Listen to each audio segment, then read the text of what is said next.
track and field. Jordan Moore, Keely Yordasia, good to have you on. Welcome. Another transfer. So I'll start with what brought you to USC, because you're not from out here. Yeah, definitely just everything that USC can bring to me. I love the coaching staff. I love all my teammates, and I feel like I can do a lot here. You just finished the indoor season. How did that go? It went way better than I can ever expect. Like, I know it's just crazy that I won the 60 and not even making it like in the finals at all my first 2 seasons. So it's just amazing. What was the difference there? How did you ultimately win that? Just wanting it real bad. Like, I feel like I needed to have that win. Mm-hmm.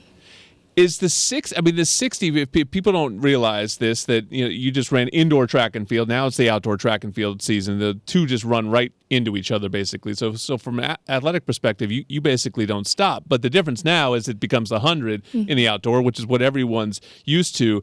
The 60 to me, the 100's about to start. The 60 to me, is it just almost entirely about how quickly you get out of the blocks? Yes, as soon as you get out, you just have to go. That's all you can do is just go. So the 60 is like you get out and then you just have to hold it. Like, that's it. Just hold it. And what's the key to getting out of the blocks quickly?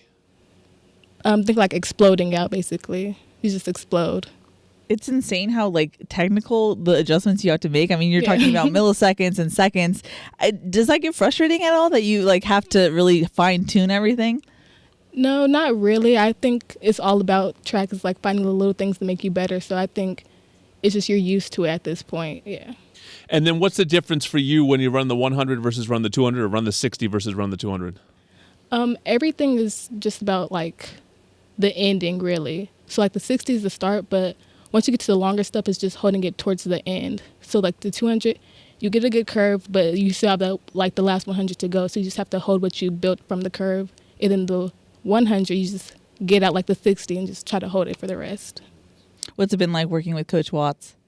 It's been amazing. He brings the energy, definitely. He's a nice coach. The men's team won the national championship. Both men's and women's programs ranked super high, but the men won the national championship. Does that raise the internal competition a little bit? They set the bar? Definitely. That's all we can talk about is getting up there with them. It's all they can talk about, I'm sure. For sure. Jordan mentioned it, but the indoor season runs right into the outdoor season. How do you stay sharp and stay fresh from a physical perspective? I think since it goes by so quickly, the indoor season, you're already prepared and ready. You already have everything going. So it's just keeping the right mindset. I always compare sprinters to Ferraris. I'm not sure people understand sort of the training. Take people into your training, because it really is just what's the longest distance that you run? The 200, or maybe a 4x4. Oh. We'll do a 300. So what was the last time you ran a mile? Never. Never run a mile. No. That's what's amazing to me is you are an elite runner, and you are literally that is so far. Yeah. No. The disgust. Are you tired after running 100? Yeah. Because it's everything you have. Literally everything you have in that small section. What hurts? Your lungs or your body? Everything. Mainly for me, since I have asthma, probably my lungs. Oh my gosh. Yeah. How do you become such a great track and field athlete with asthma? You just have to go through it, go through the pain. Oh my gosh, clearly. Am I making this up? Doesn't Noah have asthma? Somebody big had asthma. No, a lot of people in track have asthma. A lot of people. Everybody's taking their pump. That is wild. Yeah, that is wild. So, where are you at? Are you trying to build towards peaking at the end of outdoor season? But you just came off a championship. How do you sort of manage your timetable?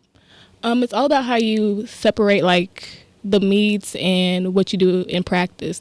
So you don't want to go super, super hard right away, right into the beginning of the season, because you're not going to have any momentum going into the last. So you just want to build it up, build practice up, build your weights up all the way into the end so you can be ready. Now, I know we're supposed to wrap it up, but I have a burning question. You're one of the most decorated track and field athletes in Nebraska history. Your dad played football in Nebraska, but then you went to FSU and you're at USC. Did you just want to be different? You didn't want to go to Nebraska? No, it wasn't a place for me. But I have like a lot of family in Florida, so that just always felt like home to me. Okay, that makes sense. Yeah. Okay, sorry, I was very curious about that. Well, your new home is LA, and we're very happy to have you. You got the dual meet coming up. That can get a little spicy. I heard. A lot of running around with fours down, and who knows what's going to happen, but that's coming up. That's on the road, right? That's at UCLA. Yeah. So enjoy that, your first real rivalry experience here at USC, and we look forward to you competing for a championship after that. Dajaz DeFrand, thanks you so much. More Trojans Live to come.